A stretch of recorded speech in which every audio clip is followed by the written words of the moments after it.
કેમ છો વિદ્યાર્થી મિત્રો? આજે આપણે ધોરણ 9 ચેપ્ટર નંબર 8 ગતિ એના વિશેની આપણે આજે ચર્ચા કરીશું. મિત્રો, સૌથી પહેલાં તો દરેક જણને જણાવી દઉં કે ધોરણ 9, 10, 11 સાયન્સ અને 12 સાયન્સ આ ચાર એ હવે તમારા ભવિષ્ય માટેના સૌથી મહત્ત્વના ધોરણો છે, જેમાં ધોરણ 9-10માં તમે વિજ્ઞાન અને ગણિતમાં સારું એવું પ્રભુત્વ ધરાવતા હશો તો ધોરણ 11-12 સાયન્સમાં તમને કોઈ જ તકલીફ પડશે નહીં. એટલા માટે ધોરણ 9માં જે વિજ્ઞાનના પોર્શનના જે ચેપ્ટરો ચાલશે એમાં સૌથી વધારે તમારે ધ્યાન આપવાનું છે. કેવી રીતે પ્રશ્નો તૈયાર કરવા, કેવી રીતે પ્રશ્નો પૂછાય છે, જેના વિશેનું ટોટલ ગાઈડન્સ તમને મળતું રહેશે. સૌથી પહેલી વાત કે તમે જ્યારે કોઈ પ્રશ્ન તૈયાર કરો છો ત્યારે તે પ્રશ્ન વ્યવસ્થિત લખી અને તૈયાર કરો. તમે જ્યારે વ્યવસ્થિત રીતે લખશો તો તમારો લખવાનો જે પાવર છે, તમારા અક્ષર છે સુધરશે, તમારા લખવાની સ્પીડ સુધરશે, જેના લીધે તમે પરીક્ષામાં સમયસર પેપર પૂરું કરી શકશો. તો આજે આપણે ચેપ્ટર નંબર 8 ગતિ એના વિશેની જો ચર્ચા કરીએ તો ગતિ, ચલો સૌથી પહેલાં તો સમજીએ ગતિ શબ્દ શું છે. આ શબ્દથી તો લગભગ તમે જાણકાર હશો જ કે ભાઈ ગતિ એટલે ટૂંકમાં આપણે જે શબ્દો રોજિંદા જીવનમાં વાપરીએ છીએ એટલે કે ઝડપ. ગતિને આપણે ઝડપ શબ્દથી સાંભળીએ છીએ કે ભાઈ પેલો આટલી ઝડપથી દોડ્યો, આ ગાડીની ઝડપ આટલી હતી, આ વ્યક્તિ આટલા ઝડપથી તરી શકે છે. તો ઝડપ શબ્દથી આપણે જાણકાર છીએ. વિજ્ઞાનની ભાષામાં આ ઝડપને થોડું વ્યવસ્થિત રીતે કંડારી અને એને નામ આપેલું છે ગતિ. ઓકે, તો ગતિ ચેપ્ટરમાં આપણે શું ભણવાનું છે? તો ગતિ ચેપ્ટરમાં આપણે પ્રશ્નોની શરૂઆત કરીએ એના પહેલાં હું તમને જણાવી દઉં છું કે અહીંયા આગળ મેં જે પ્રશ્ન લખેલા છે તમે સેમ એવી જ રીતે તમારા નોટની અંદર તમે લખી શકો છો અને તમે આવી જ રીતે જો પરીક્ષામાં લખશો મુદ્દા વાઇઝ તો તમને જે તે પ્રશ્નમાં સારા એવા માર્ક્સ મળી શકશે. બરાબર છે? તો ચલો શરૂ કરીએ. તો ગતિ ચેપ્ટરનો સૌથી પહેલો જ મુદ્દો છે ભાઈ ક્વેશ્ચન નંબર 1, સંદર્ભ બિંદુ એટલે શું? પદાર્થનું સ્થાન દર્શાવવા માટે સંદર્ભ બિંદુનો ઉલ્લેખ શા માટે અનિવાર્ય છે? તો સંદર્ભ બિંદુ એટલે શું? ચલો હું તમને એક સિમ્પલ પ્રશ્ન પૂછું કે તમે તમારી જાતને જ એવો પ્રશ્ન પૂછો કે તમારું ગામ અથવા તો તમારું ઘર ક્યાં આવેલું છે?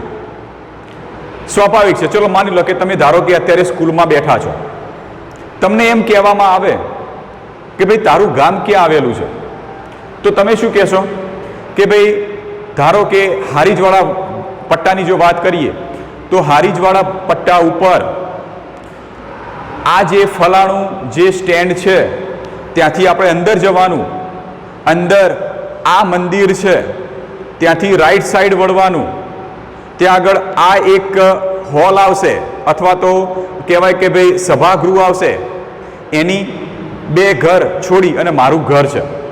તો જ્યારે તમે કોઈ પર્ટિક્યુલર કોઈ વસ્તુનો અથવા તો કોઈ સ્થળનો ઉલ્લેખ કરતા હો છો, તમે સ્થળ દર્શાવતા હોય છો, ત્યારે તમે કોઈ બીજા સ્થળનો સહારો લેતા હો છો. જેમ કે મેં કીધું કે ઘર ક્યાં આવેલું છે એટલે તમે પહેલાં જેમ કીધું કે ગામમાં વળીએ તો મંદિર છે, મંદિરની ડાબી બાજુ. તો આ મંદિર એ તમારા માટે એક ચોક્કસ સ્થાન થયું કે જ્યાંથી તમારા ઘર બાજુ વળી શકાય. પછી તમે એમ કીધું કે ભાઈ મંદિરથી તમે ડાબી બાજુ વળી અને આગળ જશો ત્યારે એક સભાગૃહ છે, એ સભાગૃહની 2 મકાન છોડી અને મારું ઘર છે.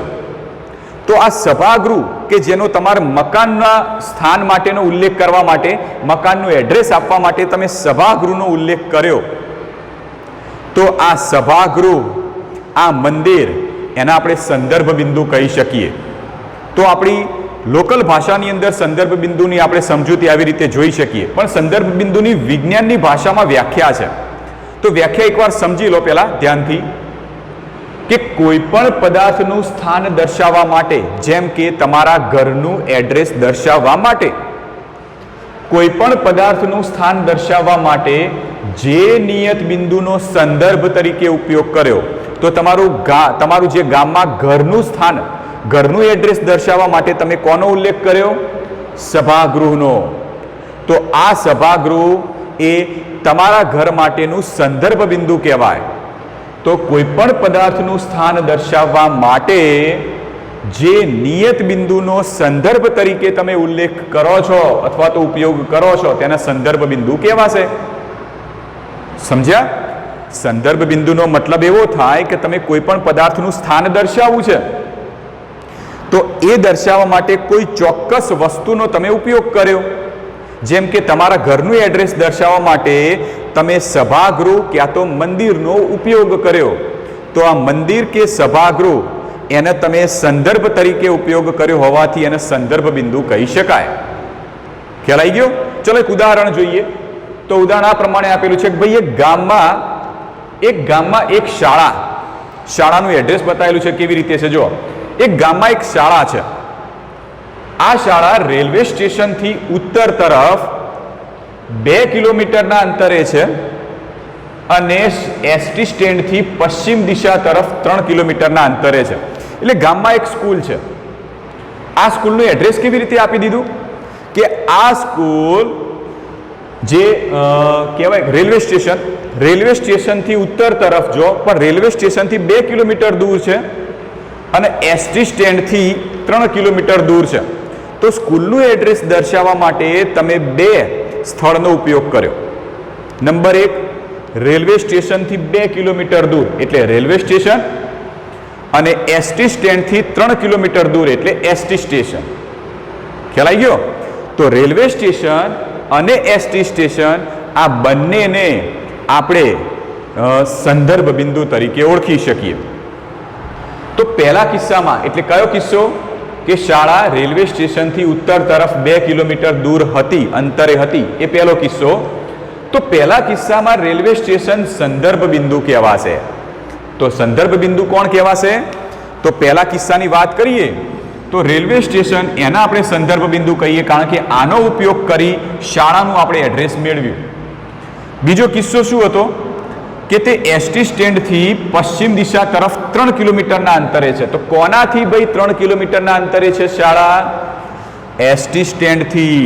તો આ એસટી સ્ટેન્ડને આપણે સંદર્ભ બિંદુ કહી શકીએ. અને ટૂંકમાં સમજૂતી આપું કોને કહેવાય સંદર્ભ બિંદુ. તમે જ્યારે કોઈ વિધાન આપ્યું હોય ત્યારે પ્રશ્ન પૂછવાનો કે કોનાથી આટલા અંતરે છે, કોનાથી. તો જવાબમાં જેનો ઉલ્લેખ થાય એ આપણું સંદર્ભ બિંદુ. જેમ કે પહેલામાં જુઓ, ગામમાં એક શાળા રેલવે સ્ટેશનથી 2 કિલોમીટરના અંતરે હતી. તો શાળા કોનાથી 2 કિલોમીટરના અંતરે છે? તો કોનાથી એવો પ્રશ્ન પૂછ્યો તો તમે જવાબમાં શું કહેશો? રેલવે સ્ટેશનથી. તો રેલવે સ્ટેશન એ આપણું સંદર્ભ બિંદુ કહેવાય. બીજા કિસ્સાની વાત કરીએ તો એસટી સ્ટેન્ડથી પશ્ચિમ દિશા તરફ 3 કિલોમીટરના અંતરે છે. તો શાળા કોનાથી ભાઈ 3 કિલોમીટરના અંતરે છે? તો એસટી સ્ટેન્ડથી. ઓકે, એસટી સ્ટેન્ડથી. એવી જ રીતે આપણે જે ઉદાહરણ જોયું એમાં તમે કહી શકો કે તમારું ઘર કોનાથી 2 મકાન છોડી અને અંતરે આવેલું છે? તો તમે શું કહેશો ભાઈ? સભાગૃહ. અથવા તો તમારું જે ઘર છે એ ઘર કોનાથી ડાબી બાજુ વળીએ તો મળશે? તો મંદિર. ખ્યાલ આવી ગયો? તો તમે પ્રશ્ન કોનાથી એવો પૂછશો તો જવાબમાં જે મળશે એ આપણું સંદર્ભ બિંદુ. હવે આગળ જોઈએ. તેથી કહી શકાય કે પદાર્થનું સ્થાન દર્શાવવા માટે, જે તે પદાર્થનું સ્થાન કે એડ્રેસ દર્શાવવા માટે સંદર્ભ બિંદુનો ઉલ્લેખ તો જરૂરી જ છે. તો સંદર્ભ બિંદુનો ઉલ્લેખ શા માટે જરૂરી છે? તો કહી શકાય કે પદાર્થનું સ્થાન દર્શાવવા માટે સંદર્ભ બિંદુનો ઉલ્લેખ જરૂરી છે, સ્થાન દર્શાવવા માટે. આગળ છે, બીજા શબ્દોમાં જો એમ કહી શકાય કે સ્થાન એ નિરપેક્ષ રાશિ નથી પરંતુ સાપેક્ષ છે. આ સ્થાન ક્યાં ગયું? બીજા શબ્દોમાં એમ કહી શકીએ કે સ્થાન એ નિરપેક્ષ રાશિ નથી પણ સાપેક્ષ રાશિ છે. સમજ્યા? કેવી રીતે? સમજો. ધારો કે હું અહીંયા આગળ ઊભો છું, મારી બાજુમાં એક છોકરો ઊભો છે. હવે દૂર કોઈ વ્યક્તિ ઊભો છે, આ બાજુ એક બીજો પણ છોકરો છે. સમજી લેજો, મારી બાજુ બે છોકરા છે. હવે દૂર એક વ્યક્તિ ઊભો રહી અને અવલોકન કરે છે. એ અવલોકનમાં એમ કહેશે કે સાહેબની જમણી બાજુ જે વિદ્યાર્થી બેઠો છે એ મારા ગામનો છે અને સાહેબની ડાબી બાજુ જે વિદ્યાર્થી બેઠો છે એ આ શહેરનો છે. તો એવા વખતે સાહેબ એનો ઉપયોગ કરી અને બંને વિદ્યાર્થીઓના સ્થાન દર્શાયા તો સાહેબ એ સંદર્ભ બિંદુ કહેવાશે. પણ સમજી લો, સમજી લેજો, ધારો કે હું અહીંથી નીકળી અને ધારો કે આ વિદ્યાર્થીની ડાબી બાજુ આવી જાઉં. હવે સ્થાન કેવું થશે? હું અહીંયા આગળ, અહીંયા એક વિદ્યાર્થી, અહીંયા શહેરવાળો વિદ્યાર્થી બીજો. હવે પેલા વ્યક્તિને જો કહેવું હોય તો શું કહેશે કે સાહેબની એક્ઝેક્ટ અડીને જે વિદ્યાર્થી ઊભો છે મારા ગામનો છે અને એને છોડી અને જે બીજો વિદ્યાર્થી ઊભો છે આ શહેરનો છે. તો આમાં શું થયું? પહેલા કિસ્સામાં મારું સ્થાન બંને વિદ્યાર્થીના વચ્ચે હતું. બીજા કિસ્સામાં મારું સ્થાન જે મારી જમણી બાજુ જે વિદ્યાર્થી હતો એની આ બાજુ હું આવી ગયો. તો સંદર્ભ બિંદુ પહેલા વચ્ચે હતું, હવે સંદર્ભ બિંદુનું સ્થાન બદલાઈ ગયું.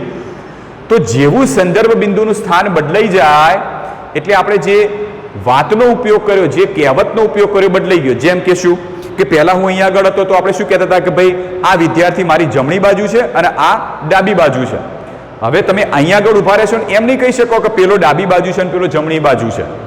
હવે તમારે એમ કહેવું પડે કે સાહેબને અડીને જે ઊભો છે એ આ ગામનો છે અને બીજીની બાજુમાં ઊભો છે આ શહેરનો છે.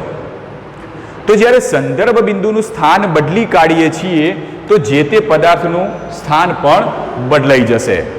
માટે કહેવાય છે કે આ સાપેક્ષ રાશિ છે, નિરપેક્ષ નથી. ક્લિયર? ચલો આગળ. સંદર્ભ બિંદુને ટૂંકમાં તમે ઉગમ બિંદુ પણ કહી શકો. ઉગમ બિંદુ અથવા તો ઉદ્ભવ બિંદુ. તો ઉદ્ભવ બિંદુ, ઉગમ બિંદુ, સંદર્ભ બિંદુ આ બધાનો મતલબ એક જ થશે, સંદર્ભ બિંદુ. ક્લિયર? તો આ પ્રશ્નની અંદર આપણે આટલા મુદ્દાઓ લખી શકીએ. ચલો બીજો પ્રશ્ન લઈએ કે ભાઈ અંતર અને સ્થાનાંતરની વ્યાખ્યા આપી પ્રત્યેકનો એસઆઈ એકમ જણાવો. તો સૌથી પહેલા આપણે અંતરની વ્યાખ્યા આપીએ. ચલો અંતર તો સિમ્પલ શબ્દોમાં વિજ્ઞાનની ભાષામાં વ્યાખ્યા આવી રીતે છે કે આપેલ સમયગાળામાં ગતિ કરતા પદાર્થે કાપેલ ગતિપથની કુલ લંબાઈને, જેમ કે સમજી લો, ધારો કે એક વ્યક્તિ આ જગ્યાએ ઊભો છે એ સ્થાન ઉપર, બરાબર. આ વ્યક્તિ આ દિશામાં ગતિ કરતો જાય છે અને 2 કિલોમીટર અંતર કાપી અને ધારો કે બી નંબરના સ્થાન ઉપર આવે છે. પછી એવું થયું કે આ વ્યક્તિ પાછો અહીંથી વળી અને પાછો ધારો કે આ જગ્યાએ એટલે કે સી નંબરના સ્થાન ઉપર ગયો. તો બી અને સી વચ્ચેનું અંતર હતું 1 કિલોમીટર. તો ફરીથી સમજો કે કોઈ વ્યક્તિ પહેલા એ નંબરના સ્થાન ઉપર હતો, ત્યાંથી એ ગતિ કરીને બી નંબરના સ્થાન ઉપર ગયો જે 2 કિલોમીટરના અંતરે હતું. ત્યાંથી પાછો એ ગતિ કરી અને સી નંબરના સ્થાન ઉપર આવ્યો જે બીથી લગભગ 1 કિલોમીટરના અંતરે હતું. તો હવે તમે વિચારો, તમે જાતે જ તમારા જાતનો પ્રશ્ન પૂછો કે ભાઈ આ વ્યક્તિએ એથી લઈ અને સી સુધી પહોંચશે ત્યાં સુધી કેટલું અંતર કાપશે? તો તમે શું કહેશો કે ભાઈ એથી બી સુધી ગયો એટલે 2 કિલોમીટર વત્તા બીથી એ સી સુધી આવ્યો તો 1 કિલોમીટર એટલે ટોટલ 3 કિલોમીટર અંતર કાપ્યું. તો અંતરની વ્યાખ્યા આના અંદર જ છુપાયેલી છે. શું કે આપેલા પદાર્થે, વ્યક્તિએ પદાર્થ તરીકે વિચારો કે આપેલા સમયગાળામાં, ચોક્કસ કોઈ સમયગાળામાં ગતિ કરતા પદાર્થે, અહીંયાથી જે પદાર્થ ગતિ કરતો હતો, વ્યક્તિ ચાલતો હતો એટલે કે ગતિ કરતો હતો, તો આપેલા સમયગાળામાં ગતિ કરતા પદાર્થે કાપેલ ગતિપથ એટલે આ કુલ અંતર. ગતિપથનો મતલબ થાય કુલ અંતર, કુલ ડિસ્ટન્સ. તો આપેલા સમયગાળામાં ગતિ કરતા પદાર્થે કાપેલ ગતિપથની આ કુલ લંબાઈ, ગતિનો પથ આવો છે, વ્યક્તિ આવી દિશામાં ચાલે છે, આના ઉપર ચાલે છે, તેનો ગતિપથ આવો કહેવાય. તો આ ગતિપથની કુલ લંબાઈ કેટલી થઈ? એ થી બી વત્તા બી થી સી, તો કુલ લંબાઈ થશે એ થી સી સુધીની ટોટલ. તો આ ટોટલ લંબાઈને આપણે અંતર કહી શકીએ. તો આપેલ સમયગાળામાં ગતિ કરતા પદાર્થે કાપેલ ગતિપથની કુલ લંબાઈને આપણે અંતર તરીકે ઓળખીએ છીએ. તો આ થઈ અંતરની વ્યાખ્યા. ચલો અંતરનો એકમ જુઓ તો અંતર આપણે કયા એકમમાં માપીએ છીએ? ક્યાં તો કિલોમીટર, ક્યાં તો સેન્ટીમીટર, ક્યાં તો મીટર.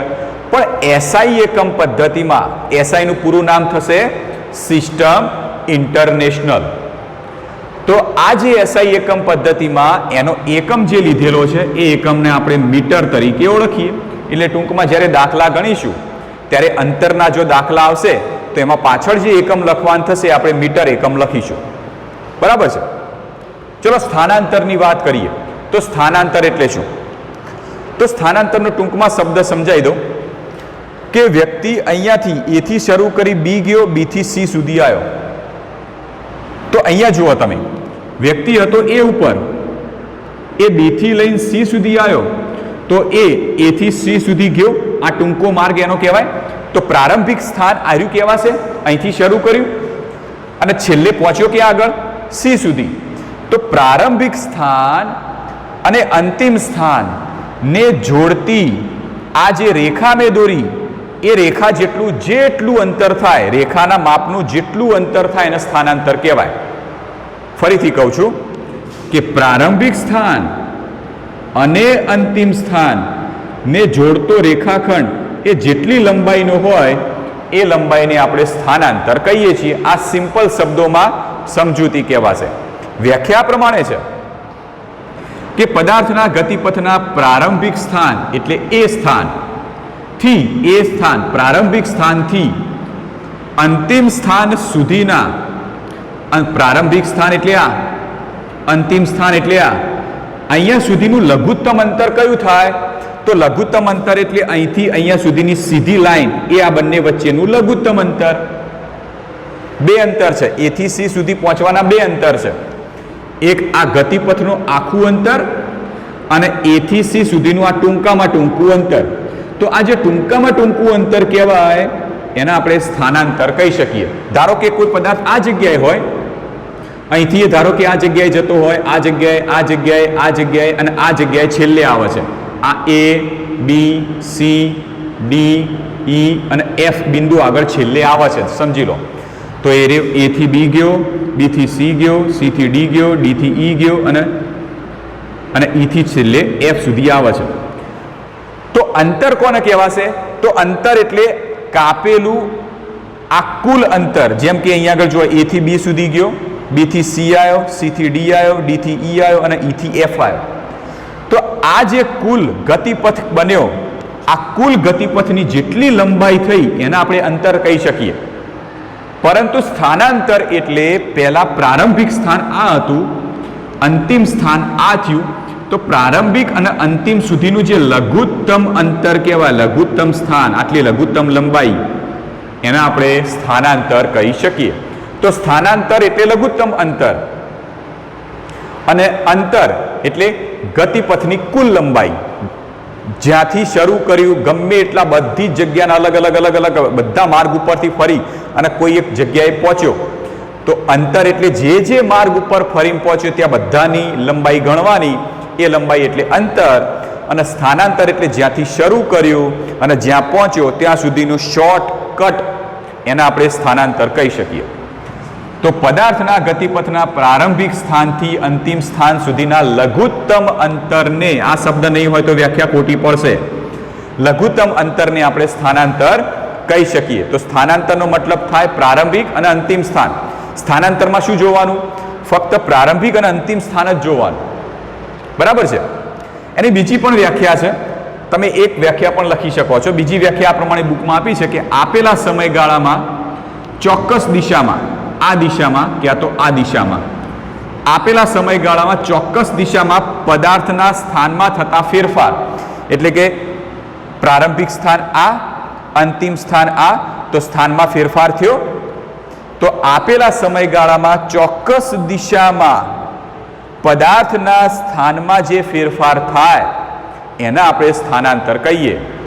ફરીથી કહું છું, આપેલા સમયગાળામાં પદાર્થના સ્થાનમાં જે ફેરફાર થયો ચોક્કસ દિશામાં, એ ફેરફારને આપણે સ્થાનાંતર કહી શકીએ. સ્થાનાંતરનો પણ એસઆઈ એકમ પેલાની જેમ મીટર જ છે, જેને આપણે સ્મોલ એમ સંજ્ઞાથી દર્શાવીએ. તો 2 થિયરી કમ્પ્લીટ થઈ ગઈ. ઓકે, ચલો ત્રીજી વાત કરીએ કે ભાઈ સ્થાનાંતરનું મૂલ્ય શોધવાનું સૂત્ર મેળવો. સ્થાનાંતરનું મૂલ્ય કેવી રીતે શોધીએ એનું આપણે સૂત્ર મેળવવાનું છે. અને સ્થાનાંતરની દિશા કઈ લેવામાં આવે છે, સ્થાનાંતરની આપણે દિશા કઈ લઈશું. તો સૌથી પહેલા વાત કરીએ સ્થાનાંતરનું મૂલ્ય શોધવાનું સૂત્ર. તો એના માટે ધારો કે એક ઉદાહરણ લઈ લઈએ કે અહીંયા એક મેં કિરણ બતાવી દીધેલું છે. કિરણમાં આ છે ઉગમ બિંદુ અને કોઈ પદાર્થ, ધારો કે કોઈ પદાર્થ આવી દિશામાં, આ જે મેં કિલોમીટર વાળી જે લાઈન બતાવી છે, તો કોઈ પદાર્થ ધારો કે એક્સ અક્ષની દિશામાં ગતિ કરી રહ્યો છે. બરાબર, અહીંથી પદાર્થ ગતિની શરૂઆત કરે છે અને એ પદાર્થ આવી દિશામાં ગતિ કરે છે એવું દર્શાવ્યું છે. હવે જોજો, આકૃતિમાં મેં થોડું અંદર ઉમેરો પણ કર્યો છે. શું કર્યો છે કે ધારો કે કોઈ પદાર્થે અહીંથી ગતિની શરૂઆત કરી અને આવી દિશામાં જાય છે અને t1 સમયે ધારો કે પદાર્થ x1 નંબરના સ્થાન ઉપર પહોંચે છે, તથા ગતિ કરતો કરતો પદાર્થ t2 સમયે x2 નંબરના સ્થાન ઉપર પહોંચે છે. બરાબર, અહીંથી પદાર્થ ગતિની શરૂઆત કરે છે, t1 સમયે x1 સ્થાન ઉપર પહોંચે છે અને t2 સમયે x2 સ્થાન ઉપર પહોંચે છે. સિમ્પલ એમ કહું ભાઈ અહીંથી તમારે પાટણ જવું છે, પાટણનો રસ્તો સમજી લો. ચાણસમાંથી બસ ઉપડી, ધારો કે સમજી લઈએ કે 10 મિનિટ થઈ એટલે ખીમિયાણા પહોંચી, 20 મિનિટ થઈ એટલે ધારો કે કતપુર પહોંચી. તો 10 મિનિટે એ ખીમિયાણા પહોંચી, 20 મિનિટે કતપુર પહોંચી, એવી ઘટના કોઈ વિચારજો. બરાબર, તો એક નિશ્ચિત સંદર્ભ બિંદુ O, આ નિશ્ચિત સંદર્ભ બિંદુ O ની સાપેક્ષે, આની સાપેક્ષમાં ધારો કે t1 સમયે કોઈ પદાર્થ x1 સ્થાન ઉપર છે અને t2 સમયે x2 સ્થાન ઉપર પહોંચે છે. તો t2 માઇનસ t1, આ t2 માઇનસ t1 આ સમયગાળા દરમિયાન મારા સ્થાનાંતર મેળવવું છે. તો આપણે પેલું ઉદાહરણ તો ફરીથી જોઈએ કે ચાણસમાંથી બસ ઉપડે છે, ધારો કે 10 મિનિટ થઈ એટલે ખીમિયાણા પહોંચી અને 20 મિનિટ થઈ એટલે કતપુર પહોંચી. તો ખીમિયાણા અને કતપુર, ખીમિયાણા પહોંચે છે ત્યારે 10 મિનિટ લાગે છે, કતપુર પહોંચે છે એટલે 20 મિનિટ લાગે છે. તો કતપુર અને ખીમિયાણા આ બંને વચ્ચે કેટલો સમય લાગ્યો? તો ચાણસમાંથી ખીમિયાણા સુધીનો 10 મિનિટનો અને ચાણસમાંથી કતપુર સુધી 20 મિનિટ. એનો મતલબ એવો થયો કે ખીમિયાણાથી કતપુર સુધી 10 મિનિટ, 20 ઓછા 10 એટલે 10 મિનિટનો સમયગાળો લાગ્યો. ધારો કે ધારી લઈએ કે ભાઈ ચાણસમાંથી ખીમિયાણા માની લો કે 5 કિલોમીટર છે, સમજી લો, ઉદાહરણ કહું છું, 5 કિલોમીટર છે અને કતપુર 15 કિલોમીટર છે. ચાણસમાંથી ખીમિયાણા 5 કિલોમીટર અને ચાણસમાંથી કતપુર 15 કિલોમીટર. તો ખીમિયાણાથી કતપુર કેટલું થયું? 15 માંથી એનું 5 બાદ કરી દઈએ એટલું, એટલે સમજી લો આ છે આપણું સ્ટેન્ડ ચાણસમાનું, આ છે આપણું ખીમિયાણાનું સ્ટેન્ડ અને આ છે કતપુરનું સ્ટેન્ડ. ચાણસમાંથી ખીમિયાણા થાય છે ધારો કે 5 કિલોમીટર અને ચાણસમાંથી કતપુર ધારો કે સમજી લો કે 15 કિલોમીટર ધારી દો. ચલો આપણે 12 કિલોમીટર ધારી દઈએ કે 12 કિલોમીટર. બરાબર, હવે બસ અહીંયાથી ઉપડી છે તો ચાણસમાંથી ખીમિયાણા સુધી જતા ધારો કે એને 10 મિનિટનો સમય લાગ્યો. એવી જ રીતે ચાણસમાંથી કતપુર સુધી જતા એને 20 મિનિટનો સમય લાગ્યો.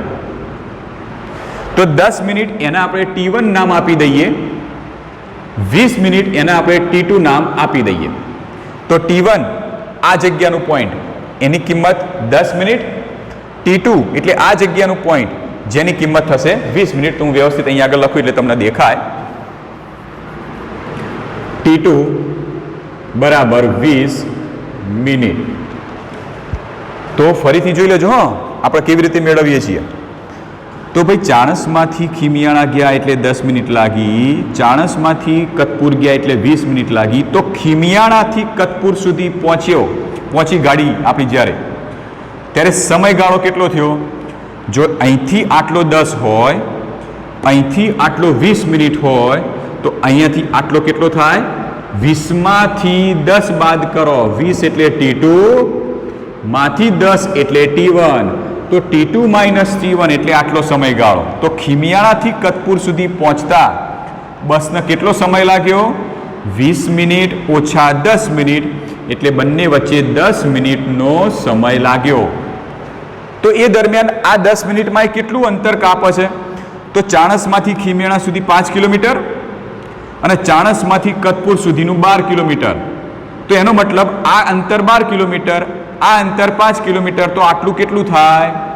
તો આટલું થશે 12 ઓછા 5. તો કેટલો જવાબ આવ્યો? 7 કિલોમીટર. તો 10 મિનિટમાં એ બસ 7 કિલોમીટરનું અંતર કાપશે. તો ચલો 5 કિલોમીટર એટલે આ જગ્યાએ જેને આપણે x1 નામ આપ્યું હતું અહીં આગળ આકૃતિમાં, 12 કિલોમીટર એટલે આ જગ્યાએ જેને આપણે x2 નામ આપ્યું હતું. તો 12 એટલે x2, 5 એટલે x1. તો આના આમ પણ લખાય x2 માઇનસ x1. તો x2 માઇનસ x1 બરાબર કેટલા મળ્યા? 7 કિલોમીટર. તો આ x2 માઇનસ x1 ને આપણે સ્થાનાંતર કહી શકીએ. કેમ? આ પ્રારંભિક સ્થાન, આ અંતિમ સ્થાન. તો અંતિમ અને પ્રારંભિક. અંતિમ એટલે 12 આટલું, પ્રારંભિક એટલે 5. તો 12માંથી 5 બાદ કર્યા ત્યારે આપણને સ્થાનાંતર મળી ગયું. તો કોઈ પદાર્થ ધારો કે O જેટલા સંદર્ભ બિંદુથી શરૂ કરે છે અને T1 જેટલા સમયગાળામાં x1 સ્થાન ઉપર પહોંચે છે અને T2 સમયગાળામાં x2 સ્થાન ઉપર પહોંચે છે, તો T2 માઇનસ T1 સમયગાળા દરમિયાન એનું સ્થાનાંતર કેટલું થશે? તો સ્થાનાંતર એટલે અંતિમ સ્થાન x2 ઓછા પ્રારંભિક સ્થાન એટલે x1. તો આ બંનેની બાદબાકી કરો તમે, આ બંનેની બાદબાકી કરો ત્યારે સ્થાનાંતર મળશે. તો અંતિમ સ્થાનને x2 નામ આપેલું છે, પ્રારંભિક સ્થાનને x1 નામ આપેલું છે. તો સ્થાનાંતર S બરાબર અંતિમ ઓછા પ્રારંભિક, માટે x2 માઇનસ x1. બરાબર. તો આ સૂત્રથી આપણે સ્થાનાંતર શોધી શકીએ. એટલું યાદ રાખવાનું કે સ્થાનાંતર એટલે અંતિમ સ્થાન પહેલા લેવાનું ઓછા પ્રારંભિક સ્થાન, અંતિમ સ્થાન ઓછા પ્રારંભિક સ્થાન, અંતિમ સ્થાન ઓછા પ્રારંભિક સ્થાન. ચલો, ઉપરના સમીકરણ પરથી સ્થાનાંતરનું આપણે કોઈ મૂલ્ય શોધવું હોય તો શોધી શકીએ. જે અહીં આગળ બતાવ્યું હતું 12 ઓછા 5 બરાબર 7 કિલોમીટર, તો મૂલ્ય મળી જાય. અને સ્થાનાંતરની દિશા કઈ હોય છે? સ્થાનાંતરની દિશા પ્રારંભિકથી અંતિમ તરફ. પ્રારંભિકથી શરૂ કરીએ, અંતિમ તરફ પહોંચીએ, તો પ્રારંભિકથી અંતિમ તરફની દિશા સ્થાનાંતરની દિશા કહેવાશે. તો સ્થાનાંતરની દિશા પ્રારંભિક સ્થાનથી અંતિમ સ્થાન તરફની હોય છે. તો ક્લિયર? તો અહીં આગળ આપણે ટોટલ આજે 3 ક્વેશ્ચન જોયા. સંદર્ભ બિંદુ એટલે શું અને પદાર્થનું સ્થાન દર્શાવવા માટે સંદર્ભ બિંદુનો ઉલ્લેખ અનિવાર્ય છે. બીજું, અંતરના સ્થાનાંતરની વ્યાખ્યાન બંનેના એકમો. ત્રીજું, તો સ્થાનાંતરનું મૂલ્ય શોધવા માટેનું સૂત્ર અને સ્થાનાંતર કઈ દિશામાં હોય છે જેના વિશેની ચર્ચા. તો આ 3 પ્રશ્નો વ્યવસ્થિત નોટમાં લખવાના છે. લખ્યા પછી વ્યવસ્થિત રીતે તૈયાર કરવાના છે. કાલના લેક્ચરમાં સૌથી પહેલાં આમાંથી કોઈ એક ક્વેશ્ચન લખીશું અને પછી જ આપણે નવા ક્વેશ્ચનની શરૂઆત કરીશું.